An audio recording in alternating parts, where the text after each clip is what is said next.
right then, good afternoon and welcome to the session on green shipping and fleet renewal.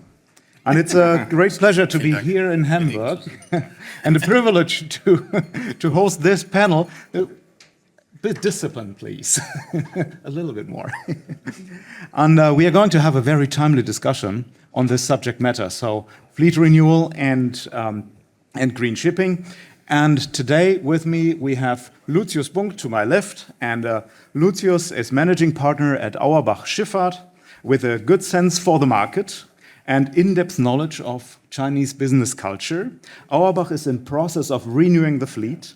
Auerbach is also known for their good matchmaking capabilities as well as innovative financing ideas. So let's learn about that. Then we have Helge Bartels, COO of Bernhard Schulte GmbH, a global and family-owned maritime services organization with an own fleet of over 75 ships, including container vessels, tankers, offshore vessels, bulk and gas carriers. I hope the list is complete, Helge, otherwise you augment that. Offshore vessels as well, right? Yeah. And then last year, Helge brought a crystal ball with him. Let's see which surprise you have today, or which messages you are sending us today. Then, next to Helge, we have Wilke Briese from Briese Schiffarts GmbH, heading the family-owned business that owns and manages a fleet of 130 ships of multi-purpose container vessels, as well as feeder ships, and a fleet of research vessels.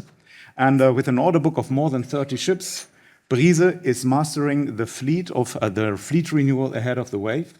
And finally, we have Kai Miller, responsible for strategic pricing models at Kuehne Nagel Global Logistics Company. And Kai really knows how to turn the green shipping into a business model.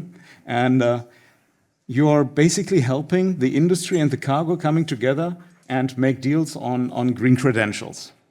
So how would that all work? So stay tuned. Panel is moderated by myself. This is Rasmus Stute, area manager for Germany, working for DNV. And let's get into it. So before we start, let me give you a little bit of context here. As many of you know, international regulations have been a strong driver for green shipping and fleet renewal. And as we heard recently, in mid-October, IMO's vote on adopting the net zero framework has been delayed by a year now. So this changes the tone of our discussion quite significantly because we had guns loaded. But now we are navigating a period of regulatory uncertainty and continued fragmentation. And it is very likely that there will be the consequence of a multitude of national and local regulations, making it even harder for shipping companies to be in compliance. So how are ship owners and ship managers navigating this uncertainty? And what are you doing in the absence of a clear timeline? So this is what we are going to explore today. And our panelists bring a wealth of expertise from across the industry together. We will explore then all the factors that will make or break the deal for the decarbonization within the next, let's say, 3 decades. So let's get straight into it. Mid-October, I think that was kind of a moment when we all hold our breath, and then on Friday, the news broke. And I want to hear your reflections, probably from all of you, what you thought when you heard that the IMO net zero framework had been delayed by a year with all that uncertainty that it involves. So, you can start, sure. Well, clearly disappointment. I think it was a case of politics trumping, no pun intended, pragmatism. The industry was ready to join forces to do something, get a cleaned up regulatory framework. There's been lots of discussions about whether this one is the right one, and I think there's good reason to say it would have been once again a compromise that we would all have had challenges to deal with, but it would at least have been a level playing field. It would have provided some security for future investment. It would have possibly allowed us to put some more pressure behind the European Union dropping their individual policies. And yes, while some people say it should be all a lot simpler and we should go for levy, etc., my personal opinion is it's in a multilateral world, and this is really under threat these days. We need to try to accept compromise, and this has been in the working for 10 years. Again, faulty here and there, difficult to put into action, but it would have been a global rule-based solution, and I was disappointed. Yeah, the first thing was, I told you, because we had that meeting in early October, like a week before, at the technical committee meeting at DNV, and Eirik was giving an insight on that, and he said that it's going to happen, and I said, I don't think so. I think I was one of the few. In any case, the disappointment is, as Lucius just said, it's it would have been this level playing field, the certainty that we have been missing, the, let's say, common sense and level playing field that would have been most welcome. And seeing all these scattered, local, strange, whatever you want to call that, to see all these movements that would only continue now, right? And as you can likely see, Rasmus forgot, I also brought binoculars last time to see the future. I had this crystal ball to help me in that. I don't need all that because it doesn't help anyway. Yeah, it's true.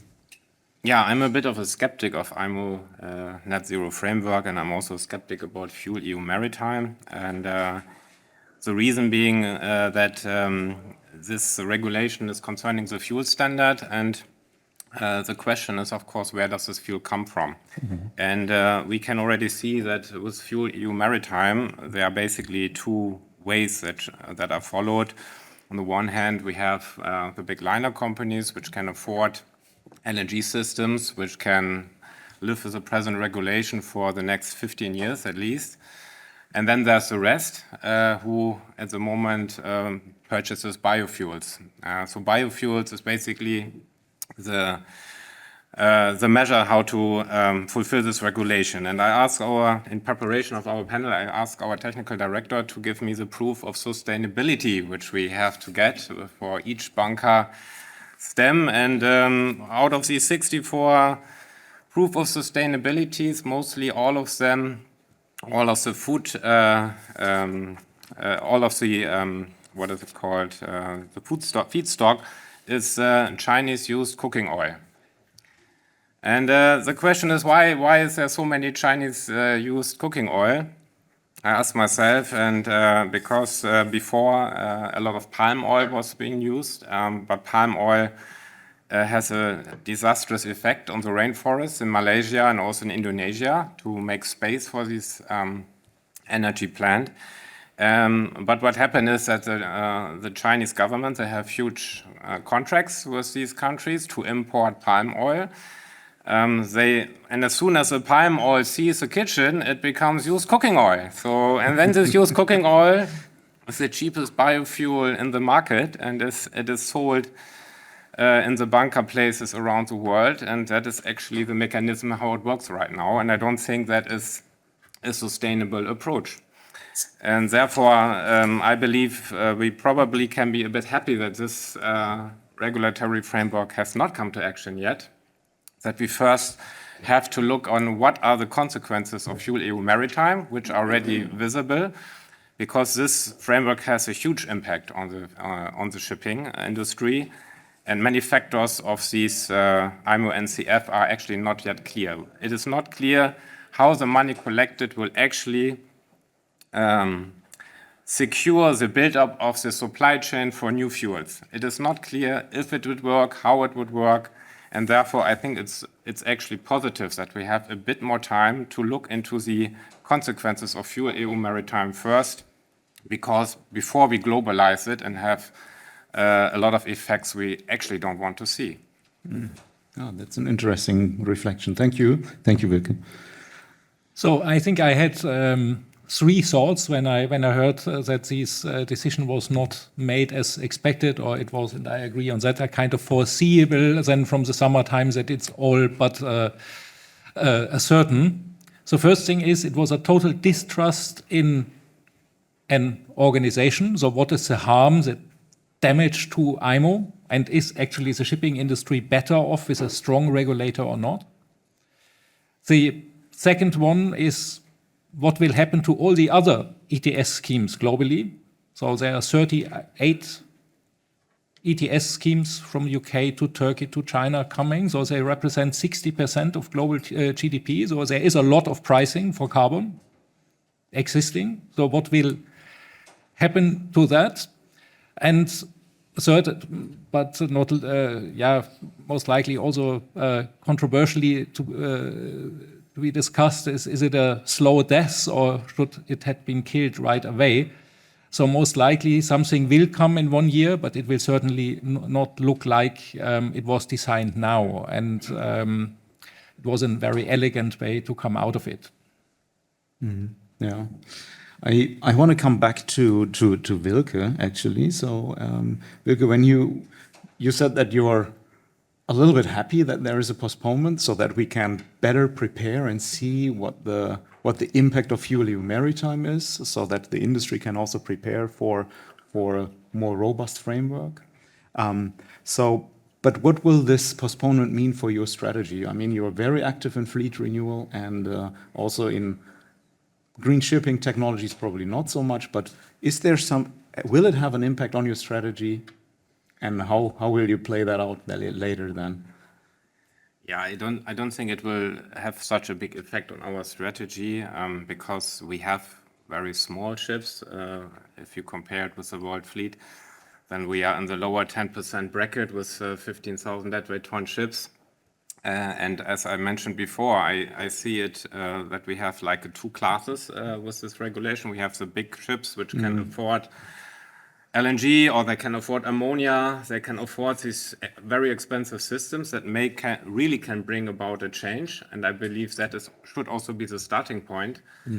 Whereas we can only react to the regulation by biofuel wherever we can get it. But as pointed out before, I don't think that biofuel is the way forward to rescue the climate. I mean, you explained that pretty well. So how the cooking oil transforms while it's coming here, right? So, Lucius, would that inform your strategy in a way, or would you pivot a little bit, or are you just saying we are on course and we hold steady? I mean, we heard about it earlier on the panel on ship technology, etc. In the end, it's about efficiency. I think all panels reflected on this during the day, that it's not a conflict between, let's say, goals to try to reduce CO2 emission and optimizing efficiency. If we manage to optimize efficiency, and that was clearly the goal on our new building program, to see that we are significantly better than the fleet in the water, we have a commercial advantage. And at the same time, you know, if you save 6-7 tons of fuel, you save 20 tons of CO2 a day.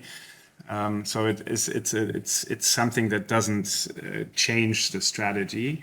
Plus, I would imagine that apart from the UK now coming on board, that countries like China and others, while they have a carbon pricing, they have not actually applied it to shipping. They may come up with the idea to do so. So in the end, we will have then a bit of a puzzle piece of regulatory framework that will increase the bureaucratic trouble that we have already, and shift away focus from ship operations to paperwork.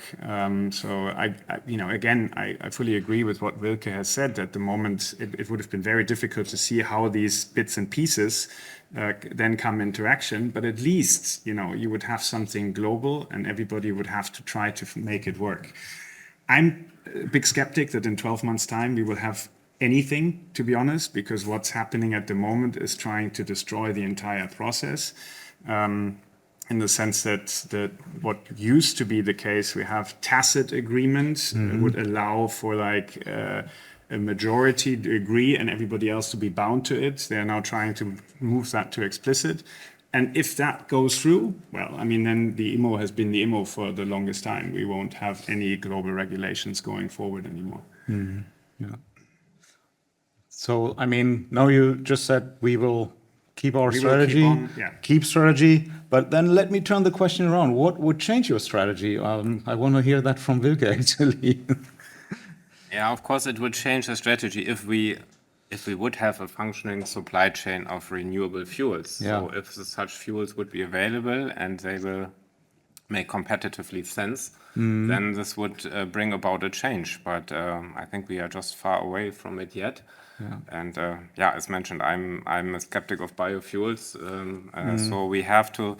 I think my approach would be to what can be done is possibly that there could be as a maybe compromise, a regulation. I hope nobody from Hapag-Lloyd or CMA is here, but I think the big companies who really have the expertise, who have the crew, the money after the shipping boom, I think instead of LNG, it would be great, of course, if we can make the move from LNG maybe to ammonia to have a real solution which is not destroying the climate with like the fossil LNG is doing. And that's a bit my hope, that we maybe can see a similar development like we have seen with LNG. And then if the supply chain will come to stream, then potentially more and more ships, also the smaller ships, can join it.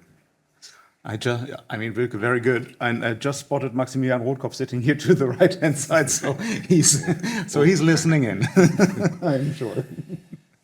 All right, thank you very much, Wilke.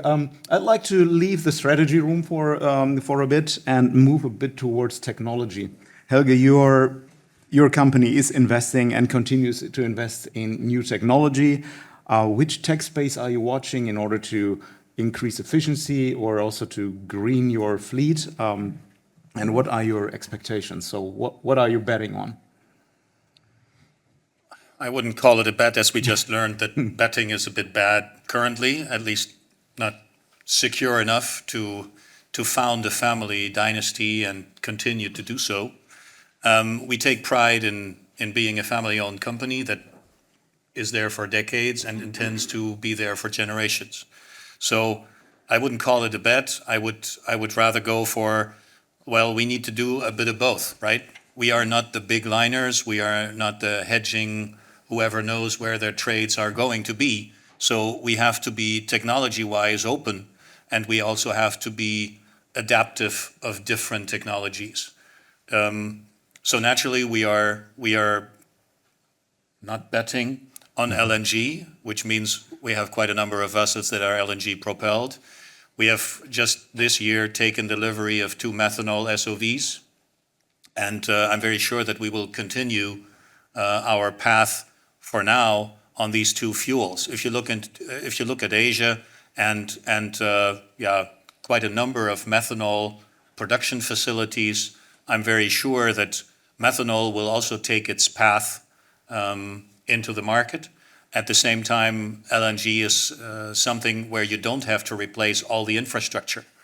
It's one of my favorite personal topics that it would not help us to replace all our technology, which we currently have, with the zero emission technology, but all this zero emission technology to replace that, the existing one, the zero emission technology, to reach it, it would be bad to drown in between, right? So if we put all and everything into replacing the fleet, into replacing refineries, infrastructure, bunkering, etc., I don't think we really have, it really makes sense to do that unless you have saved all the emissions to be able to afford it. So that's one of my favorite topics. So our technology approach is very much with what Lucius just said, and which we also heard in the previous panel. Energy efficiency is key. It's undoubted and undisputed that we have to be able to afford all the emissions that are still to come, because we cannot just switch it. It's a bit like standing on this dial phone where you tell, hey, why don't you go into the internet? A smartphone can do the same thing.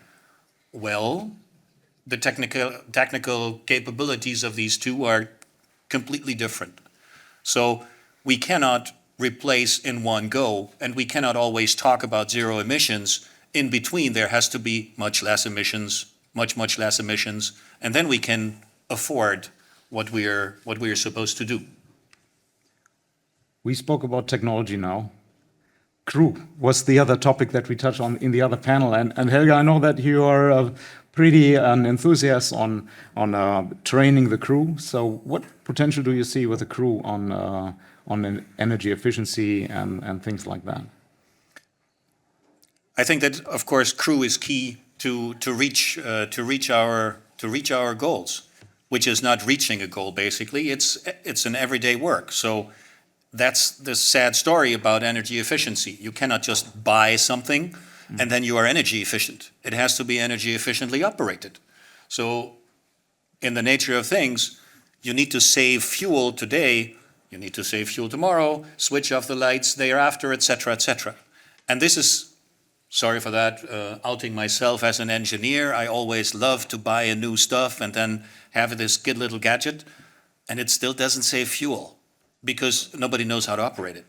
So I'm a big fan of seeing the whole picture and of also considering that if you have this great 3-liter car, which someone can drive from Hamburg to Frankfurt and probably use 10 liters for the 100 kilometers, we are very much facing this as a challenge. Let me put it under a cultural headline. Put somebody in a car and let him drive wherever, and put the same person in an electric car. The behavior will completely change. Because if you see 500 kilometers reach, Frankfurt could be reachable. As soon as you speed up to the 150, sorry, it's only Kassel. So this is one of the big dilemmas, that if you have a full tank leaving China and going to the west coast of the US, and you get, please go, that's a bit of a different thing than you may reach the west coast, but only if. And that is a different behavior and it's a different culture. And I think that's a nice comparison to look into things. I joined a friend with an electric car and you could actually see how the reach went down. It was like 400 and then it's like 250, 220. So never go 200. It just doesn't make any sense. You will not get anywhere. And basically that speaks for itself for us as trying to not drown in between. We probably must change a bit of our culture, right? Yeah. Which only works with crew. Excellent. And with batteries probably. Lucius, are you driving an electric car? No. No. So you can't feel with Helge here. But Lucius, let's turn to Auerbach a little bit. In the MPV segment, decarbonization is probably a little bit more difficult because of the operational profile. What would really accelerate the progress in your sector? So what would you say this is essential in order to drive decarbonization in the MPV and in the tram sector?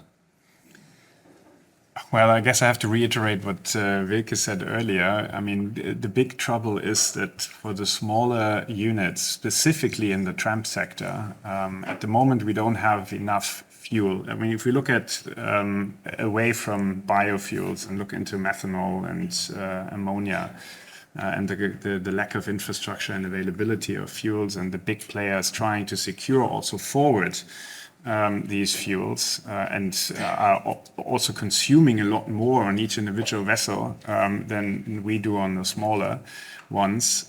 It is very hard to see how the tramp sector with 10 to 20,000 deadweight ships that are going global rather than just local. You know, if you operate them in Europe and you go from like small port to small port, you do short sea, okay, different question. But with the vessel profile that we have, ships sailing the entire world, sometimes in regions where you would probably reach the port and they'd say, methanol, what are you talking about? And you don't have the same you don't have the same distance that you can cover because of the lack of fuel like power, right? I mean, the conventional fuel has different features, so you would need larger tanks, you would need to change your profile of working. So I would say we cannot be, even if we wanted to, we cannot be first movers. We couldn't be first adapters. This has to happen on the larger liner type vessels. And when it comes to let's say efficiency again, apart from the fuel, there's lots to be done still. I mean, we listened to this earlier. Tim Ponard mentioned that he had sat down with the liners and was thinking, and when you look at the entire supply chain, there's probably still a 30% gap to close. And I would say that is probably true. So we focus on vessel operations, on making sure that the optimized route is used, that we use AI and technology, apart from getting the best possible design into the water, to allow it to kind of edge forward. And Helge just said the same. You know, you won't switch off the light and then tomorrow you start in a completely new world.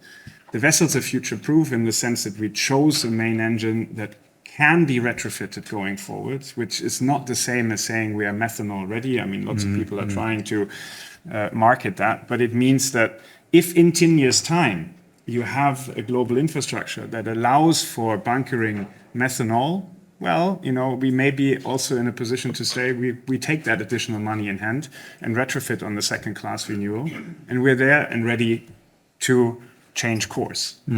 But it will take at least those 10 years for that to be feasible. I mean, then it's efficiency and then waiting for the right fuel. Fuel availability. I think this builds the bridge to Kai, and pretty nicely.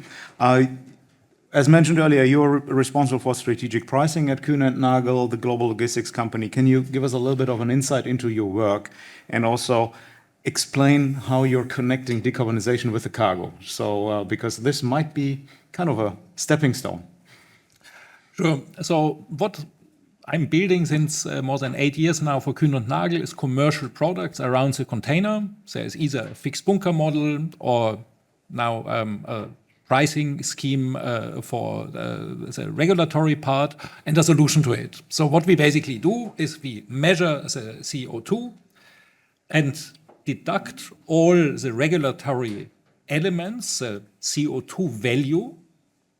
And for all the ship owners here, that is the scope 1 part, and match that with the cargo, the scope 3 emissions. So all of us here, the shipping industry, the shipping community has to decarbonize. We have to deal with these costs.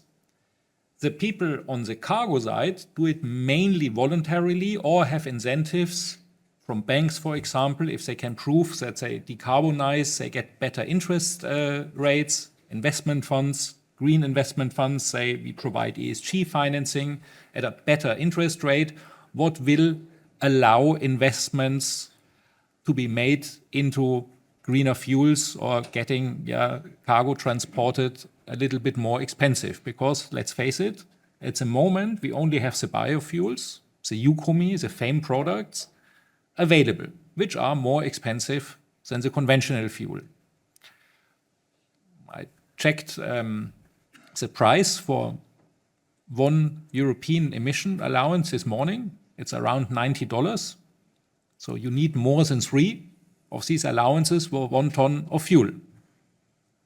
So we are all shipping people here. The normal fuel, 1 ton of fuel at the moment trading at $450, $460 per ton. You add another 300, C30. So that is the ETS price, the price for carbon we talk about.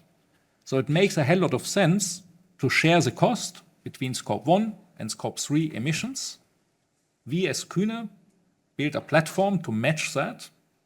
Very simple, having the emissions on one side and booking in the ISCC code. And I hope it's good quality fuel because it's normally verified by DNV, so we trust in you here. And allow basically to share these costs. Because coming back to 1 ton of fuel plus the regulatory element, and I put totally aside now the Fuel EU Maritime, the Fuel EU part of it, plus the ECA zones where you need to burn more and more of the clean fuel. And we have a lot of other regulations like the carbon border adjustment mechanism. And overall, 1 container is now affected in Europe at least from 5 regulations. All that price is in. So you need a lot of specialists to follow it. The part we can do on the at the moment biofuel side, because it's the only thing we can do at the moment, it's the only thing available. But we built it fuel agnostic. Yeah? We could also match it with methanol ammonia going down the route. And having hopefully created a win-win-win situation, because we are in the middle, organizing it, and helping therefore the industry to match the carbon cost with those who are taking it. And at the end of the day, the cargo owner has to pay for it. So this cargo pays the ship.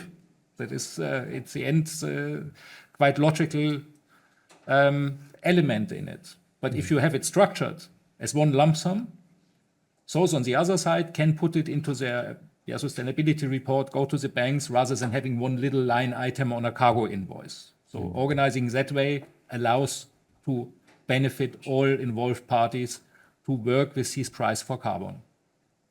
So would mass balancing and book and claim be a similar model in a way, right? It is on the ship owner side a mass balance concept, yes, because we put it in one ship. The ship owner keeps the scope 1 benefit, and it's a book and claim on the cargo side. Yeah, but that would be probably also helpful for the MPB sector, wouldn't it be, Wilke and Lucius, maybe? I did not find so many clients yet who are willing to, to participate in such a scheme. Normally, of course, we also know that the German industry for wind turbines is under heavy competition, and so they are also not so keen to add any additional cost in order to survive. So, so far, I'm not so sure if it works, but I will definitely we can discuss it, and I will listen to whether there is a potential. So more than happy to do that. We placed more than one MR tanker full of pure biofuel, Yukomi, in the market. So that's fine. Yeah, we find your clients. And again, it's a cost share. And Kai, who are the typical customers ordering green transport, and what's the share, if I may ask? Are you happy to share that? It could always be more, of course. It's a certain client base and those who have a benefit in a better reporting. Those who have an ESG reporting capability, those who say, I go to banks, have investors to satisfy. And from our client base, that's around 10%. It's multinational, it's larger clients. They have a benefit out of it. Yeah. If you have only 1 or 2 containers of shipments, obviously there are some companies having an intrinsic motivation to say, we have it's a strong belief to go green, because we also ship a product which are green or for the younger generation. We are always tending to say, yeah, this set is doing crazy stuff, because we hope that they pay for something we would never do. But there is, on that side, certainly some demand. But the major chunk where we also can move the needle, where also volumes can be bundled, and that is a good thing for shipping. Shipping as an industry can be an accelerator, because it's relatively large volumes of these new technologies to be consumed at one place. So that will allow it to scale it up. That is, it's a good thing.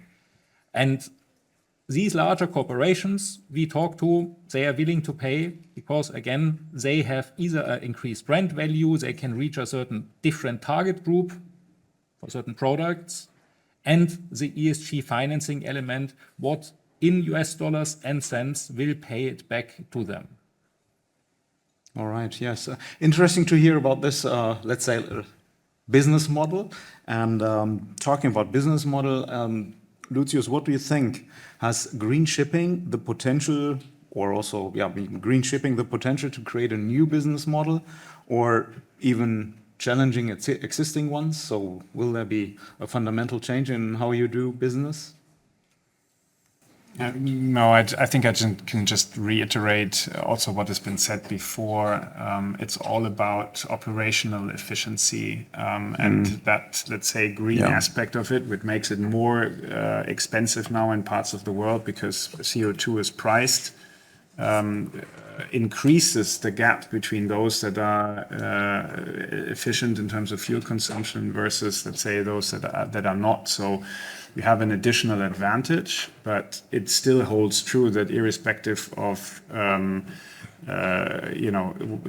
calling it green shipping, it just pays off to be more efficient in trade. And as long as we don't have that shift to zero carbon fuels, we have to make sure that we do our best to reduce on the conventional fuel on a day-to-day basis. Yeah, I think we reach consensus on this page, I guess.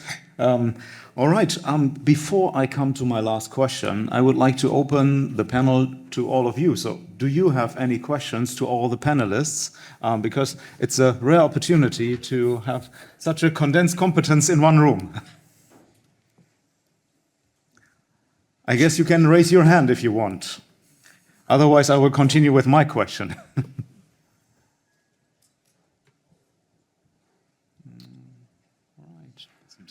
Then there is one? Okay. Hello, good afternoon. This is a question for Mr. Wilke Briese. About the Briese Schifffahrt, you're renewing your vessels, 60 vessels. Is there any new technologies or features in your ship design with these new vessels that you're looking forward to? And if there is one, what is it? Thank you. Actually, there's no specific feature. Of course, we also pay attention to efficiency, but we did not install any methanol-ready devices or ammonia-ready devices or things like alike. But it is a concept which allows the ship to carry more volume of cargoes, and it reduces the fuel cost per square meter. We are dividing also the fuel in square meters because we have project cargoes, so we need floor space. So we estimate that we can reduce it by 25 to 30%, which is a lot. But still, it is not. We are not implementing any new technical features. All right. Thank you. Thank you very much, Wilke. Then I'd like to give this round a last question, and this one should also go to all of you. And it's a little bit connected to the perfect product, like the last panel, inspired by that.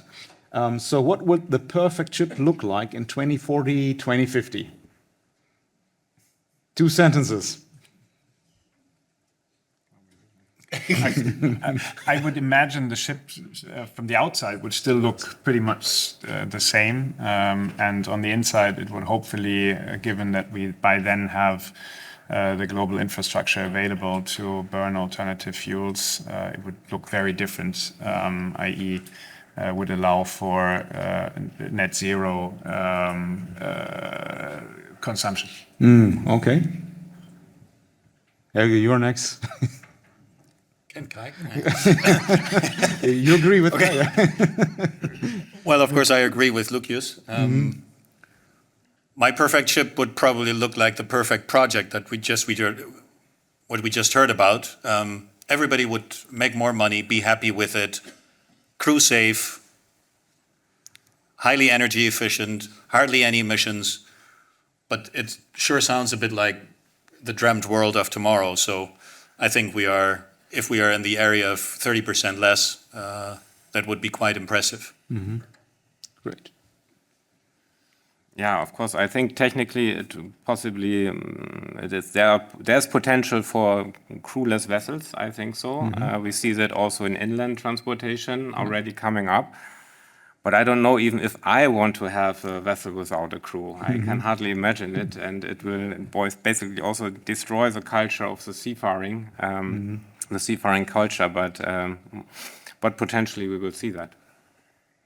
I'm excited to hear the cargo side, how the best ship would look like. So that is clearly maybe not as visible, but I think a data connection providing us maybe not only the CO2 data, but also any other kind of ESG relevant information amongst others, what we can somehow manage, commercialize, and bring the good services. So now, no offense, Lucius and Wilke, but the ship will most likely in the container space managed by Helge, so that will be the perfect ship, and classed by DNV, obviously, verifying these data. And that is maybe the new thing, that if you have a certain transparency in it, there are clients willing to pay. So I totally get you that there's always a discussion. Yeah, people have a long wish list, a laundry list they don't want to pay for. But at the moment you have some transparency. We can certainly report that there is a willingness for a transparent, structured product, which might be even a little bit more expensive. But if you know what you pay for, then you see a value in it, and that is attracting those who have then another benefit, and they had been mentioned before, on the brand side or on the financing side. So that is the connectivity. Great, thank you. I think it's a great summary, so having the cargo side and the transportation side here at the table. So thank you very much, and please join me in giving this panel a big hand.